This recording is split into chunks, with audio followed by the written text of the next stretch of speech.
Back in 2013, a young writer named Andrei Soshnikov walked into the offices of a startup called the Internet Research Agency on the outskirts of St. Petersburg. He was looking for a job. They were not interested in my professional qualifications, my education, my salary expectations. They didn't care. All they wanted to know was basically my political views and how patriotic I am. Andrei described himself as a massive pro-Putin patriot. The Internet Research Agency hired him on the spot. His first job was to post in support of legislation imposing new educational standards. Then they asked for another post, this time with a different slant. But the second group of accounts had to criticize it. And I had to create some sort of discussion between these accounts. All of them were fake, and all of them were me, basically, discussing this stuff. Fake because Andrei had come to work at a Russian troll farm.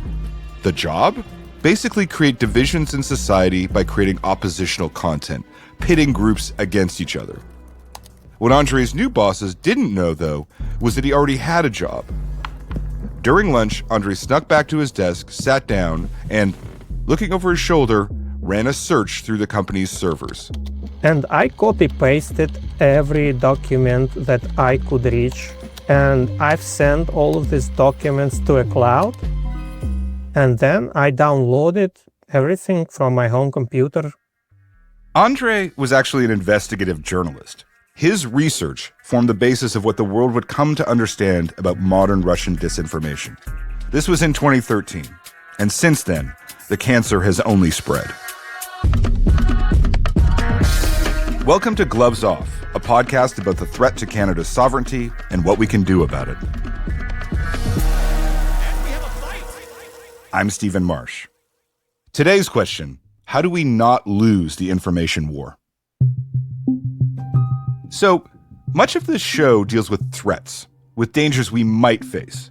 Dangers from America, dangers from everybody else. Dealing with threats involves imagining possibilities, projecting what conflict might look like. In this episode, we're dealing with a conflict we're already involved in. It's a conflict that is largely secret or suppressed, or that doesn't seem like a conflict so much as an internal debate. So the questions it provokes are both more urgent and murkier. World War III is a guerrilla information war with no division between military and civilian participation. The great Canadian media theorist Marshall McLuhan wrote that in the 1970s, and the war McLuhan predicted has arrived. It actually arrived a long time ago. We just haven't noticed. It is a war between authoritarian governments spreading disinformation and democracies who are desperate to preserve some kind of internal coherence in the face of the onslaught. The fronts are the technologies of dissemination, social media foremost among them. In 2015, Jeff Jassy published an essay on what he called mimetic warfare in the NATO journal Defense Strategic Communications. It was about how to use social media as a tool of war. Unfortunately, NATO seems to have been the only group who did not apply its lessons. One way to see the collapse of the United States is that it simply lost the information war. Its story of itself fell apart.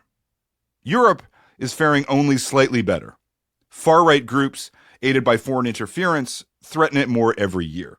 Sometimes those groups win, sometimes they lose, but the battle seems unwinnable and relentless. So, where does Canada stand in this subterranean war? What does a disinformation practice look like? When somebody targets a country, like what do they do? You could say in the old days it was propaganda with leaflets, right? Planes went over, so-called enemy territory and basically distributed leaflets that was saying false news with the intention of harming. Bessma Momani is a professor of political science at the University of Waterloo and an advisor to Public Safety Canada. She monitors the fronts of the information war for a living, and those fronts are always shifting. But I think what is making it quite unique is the way that it can go viral, the way that it can be picked up with good intention or bad intention and spread again and twisted and formed. If we don't have that perfect evidence, that shows that this piece came from the office of Vladimir Putin. And what happens if the information originally started there and has been changed a few times till it ended up in my inbox or my social media feed? Is it now disinformation, or who's patient zero in this? We're not at war with Russia or China or India or any of the countries that are manipulating our information space.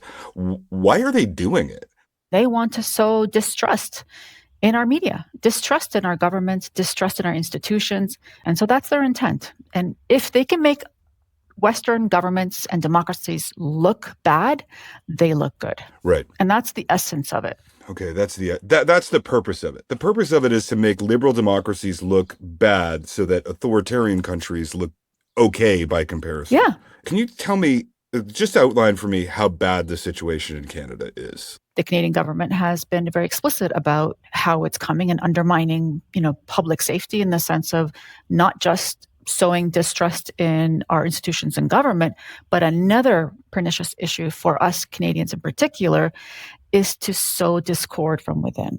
We are a multicultural society, and if you can put these different groups to, effectively oppose each other and see each other as quasi-enemies, you are effectively also undermining the social cohesion of a society. The Canadian government has identified that Russia, China, India, and Iran are the top four of, what disinformation they've seen as well. What is Iran doing to us? Toronto is the second largest Iranian diaspora after Los Angeles, right?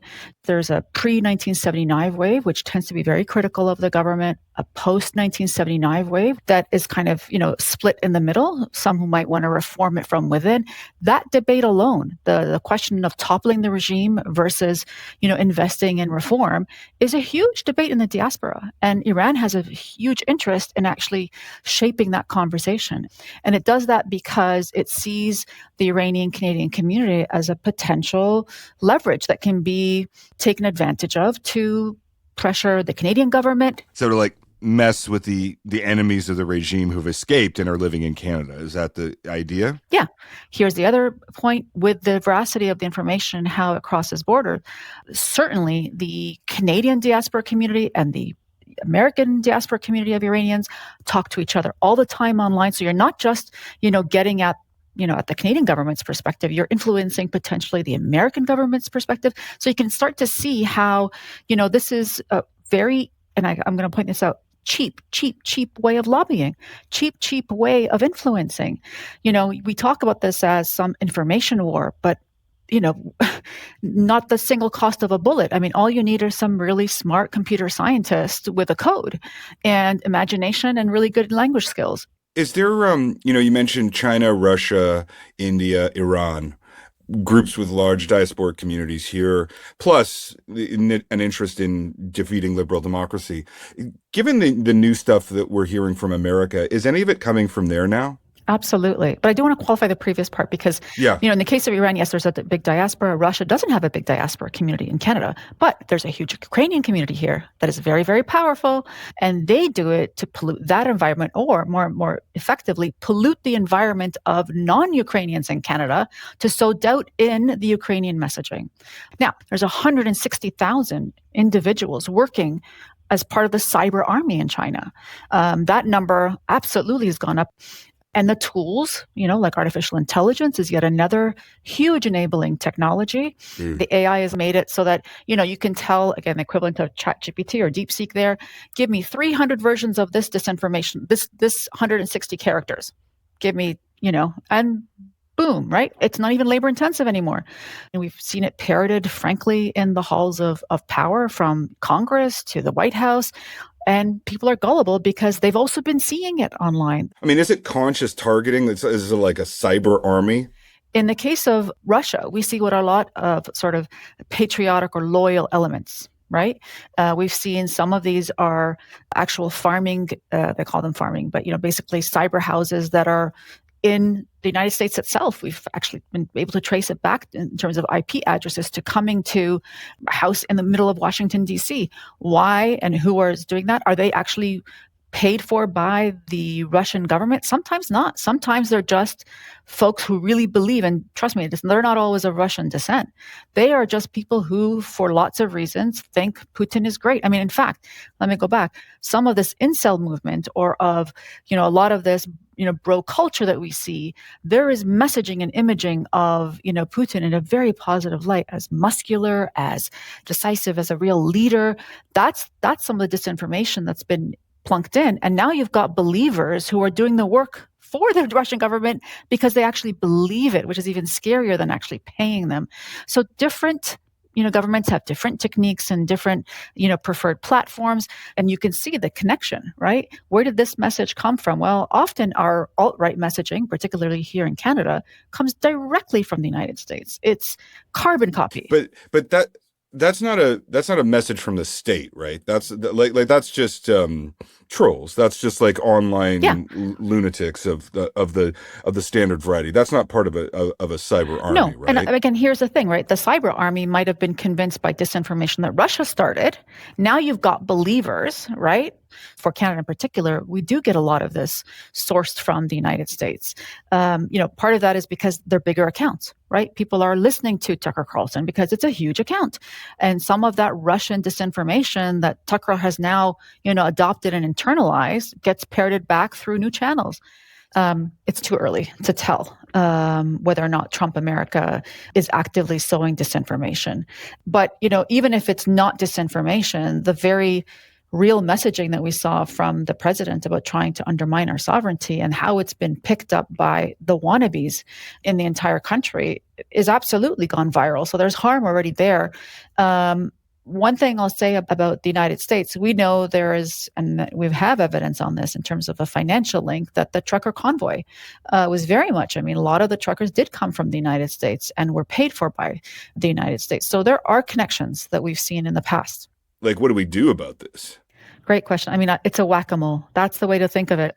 Whenever I've thought about this problem, I've sort of had, that this is maybe just a fatal flaw in liberal democracy itself, is that the nature of liberal democracy, the whole idea is that it's a fight. Yeah. Right. Like it's a fight over narrative. And, often when I hear people talk about disinformation or misinformation, it's always the other side's. Mm-hmm. Right. Like it's never it's left wing people think right wing talk is misinformation. Right wing people think left wing talk is misinformation.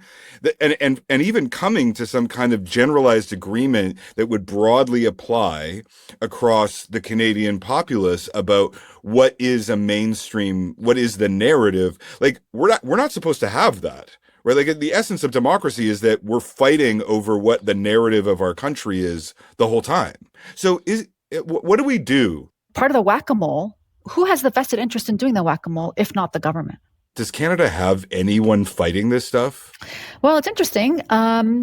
We have, in theory, said that we only have a cyber defense army. But increasingly, there's been talk of, indeed, why aren't we going on the offense? It's fascinating. What do you think that would look like? Like, do we go and try and manipulate? I guess we start with manipulating elections in America, right? I kind of don't understand why we're not doing that since we have the highest stakes and everyone else is doing it.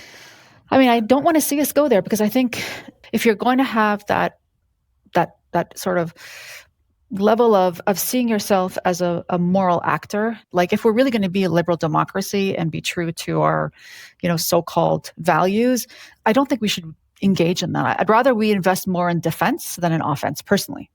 Isn't the best defense a good offense? That's true. Like, yeah. We're in this show, we're trying to get at realpolitik, right? Yeah. We're trying to get at we know that Canada can do the virtue and we can do the moral positioning. It seems to have left us quite vulnerable. True. Cyber defense is way more expensive than cyber offense, right? See what I'm saying? Like, it's cheap and easy to send the stuff out. It's automated. To defend is a lot more difficult. So countries that we know get a lot of disinformation are doing a really good job of resisting the intended message. Taiwan actually does a great job of it. And you can see, right, it's at the front lines of a lot of Chinese propaganda undermining the value of democracy. Similarly, other front lines, countries like Finland, countries like Estonia, those are two countries that have always faced constant Russian narratives and, if you will, attempts to undermine these countries. They do a great job. One thing that works and is worth investment in, but is super expensive, is digital literacy. Right? Which is very early on. You can't do it when, people are adults anymore. You got to start early, which is really just presenting this idea to young children to start saying, okay, well, what do you do when this happens? And again, it's also, good digital hygiene, right? You start to also raise critical thinking skills as a result, right? And we know that a lot of elderly people fall for disinformation more so than younger people who've actually been raised with this kind of technology, who see a perfectly beautiful website of bbc.ru, got the red banner, looks legit, and soon enough they're saying, did you know that Hillary Clinton eats young children? Do those countries like Finland, Estonia, Taiwan, is there evidence that they have more faith in democracy as a result of these steps? I mean, you can measure that in different ways. Certainly, you can just survey people and say, do you believe in democracy or do you like democracy? But also participation, voting participation is high. Right.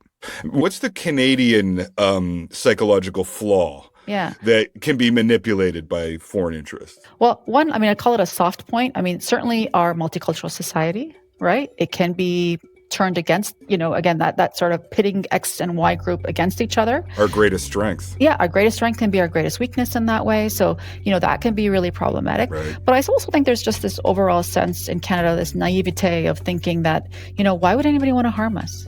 I think we need to be less naive, be more alert to it, and not keep thinking that Canada, for some reason, is immune because we're the nice guy. Why would anyone want to harm us? It's a good question. But there are people who want to harm us. And what can we do about it? There are educational programs teaching critical thinking. There are ads from the government warning about disinformation.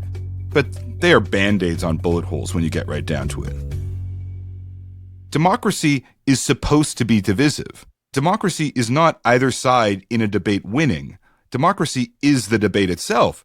And the authoritarian countries of the world have figured out how to expand and exaggerate democratic debates until they destroy themselves. But suppressing debate is, in itself, anti-democratic. And that's the trick. Perhaps it's the fact that I'm a journalist, but the last thing I want is the state controlling what people say or trying to shape how they think. That seems to me the violation of the essence of what I would call freedom. But unless steps are taken to stop discourse from being overwhelmed by talks of divisiveness, the basis of that freedom, the structure that supports it, will collapse. The problem here is that if we lose the fight against disinformation, we lose freedom. And if we win the fight against disinformation, we also lose freedom. The authoritarians use a kind of sociological judo, and Putin has a black belt in judo, as we know. They use our strength to overthrow us. They have another huge advantage, too. They can control their information spaces. They can launch informational attacks without fear of retribution. They just murder anyone who threatens their system. Back in Russia in 2013, journalist Andrei Soshnikov had gathered all the material he needed about the troll farm he had infiltrated. The tasks were to criticize Russian opposition, to promote Vladimir Putin, to show, Russia strong, to mock Western leaders. But this was all in Russian language. So the target audience was local. Main goal, their main idea was first to establish themselves in Russia and to influence a Russian audience.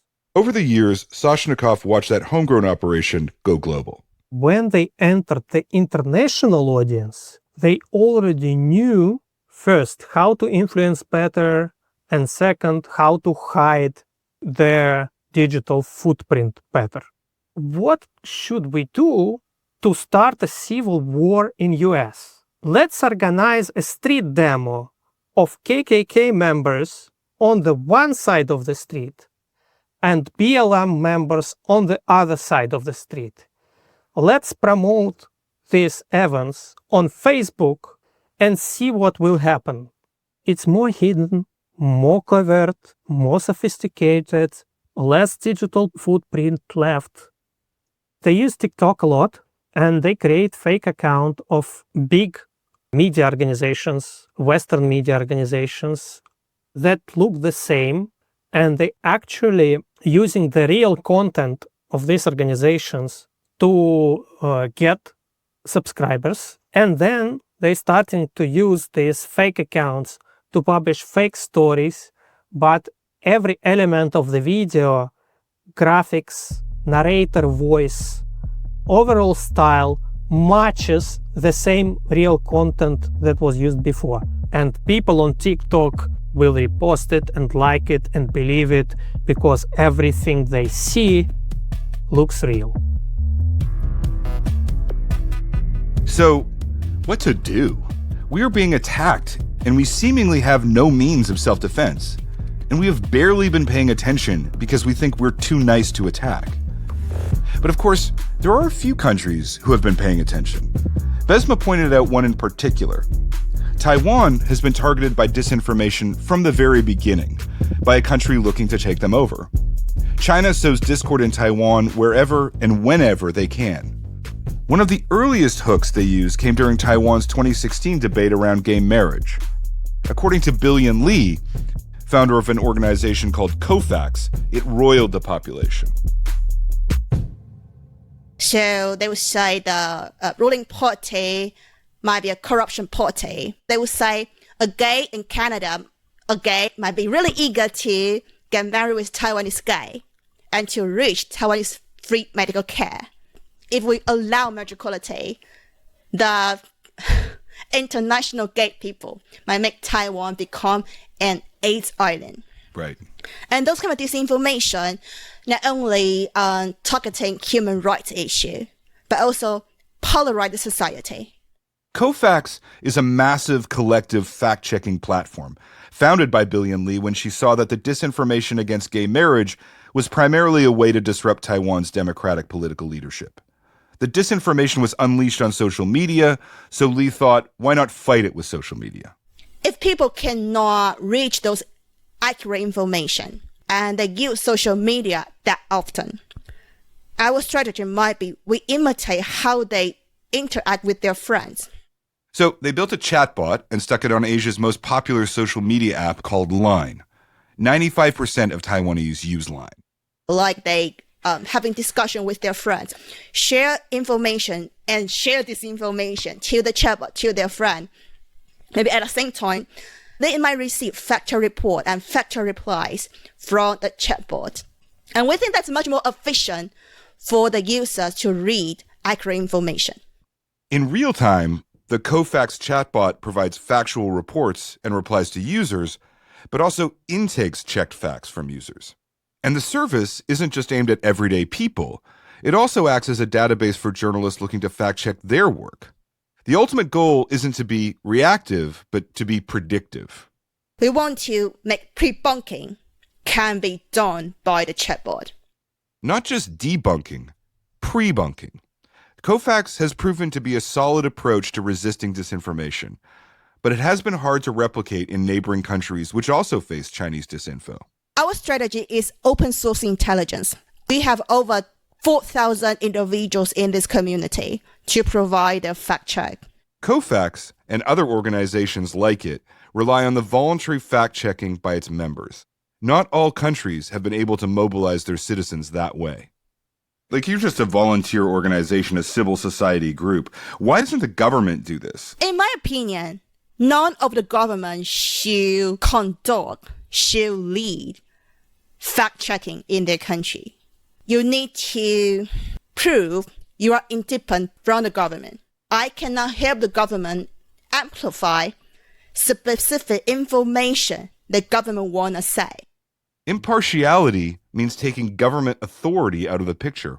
People need to want the truth. They need to want democracy to survive. I am not more powerful than other fact checker. And I think that's a reason why I could prove we are equal.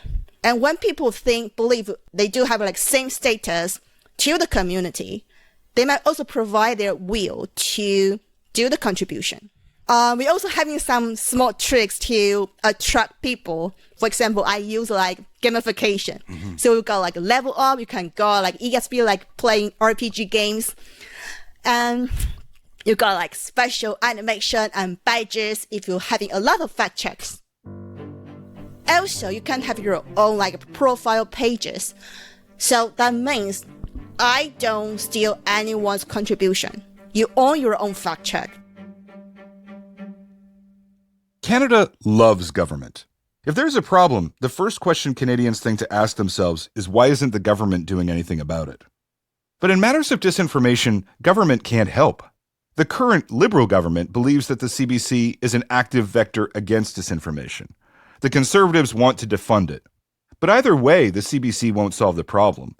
Mark Carney on the campaign trail said, "By strengthening our public broadcaster, we're protecting our identity and our culture and helping it to shine around the world."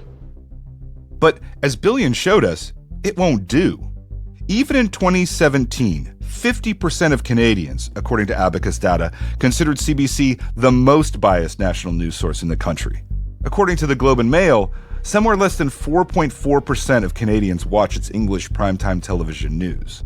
What's really terrifying about this situation is that success seems to rely on the common sense and decency of ordinary people. Needless to say, that's no kind of foundation whatsoever, as Andrei Soshnikov knows. As he continued reporting on Russian disinformation, Andrei says life became unsafe. He believes there were attempts to poison him. So he moved to Prague to edit the Russian investigative unit of Radio Free Europe. 2013 seems like a lifetime away in the evolution of disinformation, but not much is being done about it. I don't see interest from such IT companies to expose these operations, especially from TikTok. I think if they were forced to cooperate with civil society, first of all, with media, with researchers more, it could save a lot of time for us to expose bad actors, and this is my solution. At the same time, Andrei admits he is part of the problem. I cannot give really advice to people because I also doom scrolling a lot. The problem is us. And how can you win a war against yourself? The authoritarians do have one massive disadvantage, however. Their information control and their mastery of spectacle and their ability to shape the narrative of their countries disconnects them from reality. There is this vague impression out there that authoritarians are more efficient. Hey, they may be evil, but the trains run on time. Nothing could be further from the truth. In Hungary, under Orban, there has been almost no economic growth for almost a decade. In Turkey, the value of the lira is collapsing. In Russia, the million casualties of the Ukraine war has thrown gasoline on a catastrophic population crash. These are not effective modes of government. If you live by lies, you die by them eventually. And that's a source of hope. The ultimate example is Trump himself. Trump's 51st state rhetoric was such a shock, so divorced from reality, that it frightened Canada into unity. Elections have grown nastier, and there was the Freedom Convoy, but the bitterness hasn't held. You could argue that the country has never been more united than it is at this moment. Marshall McLuhan, the theorist who outlined the information war we're in, also once said, "Canada is the only country in the world that knows how to live without an identity." But it turns out that when confronted with threats and nonsense, Canadians seem to have a relatively stable amount of common sense, and they responded with a massive groundswell of internal coherence.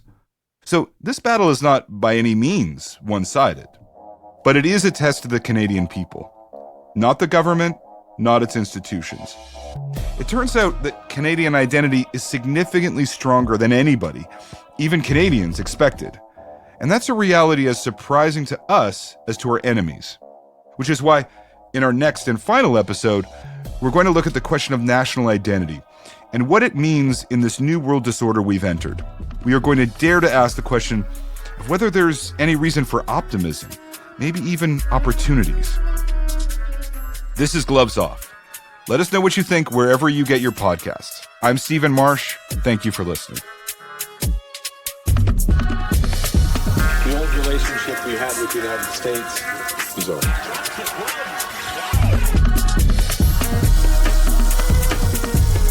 Canadians are always ready when someone else drops the gloves. The true north is indeed strong and free. Oh, Canada, let's keep first stay. This war is no longer a chance. 51st day. Drops the pillows.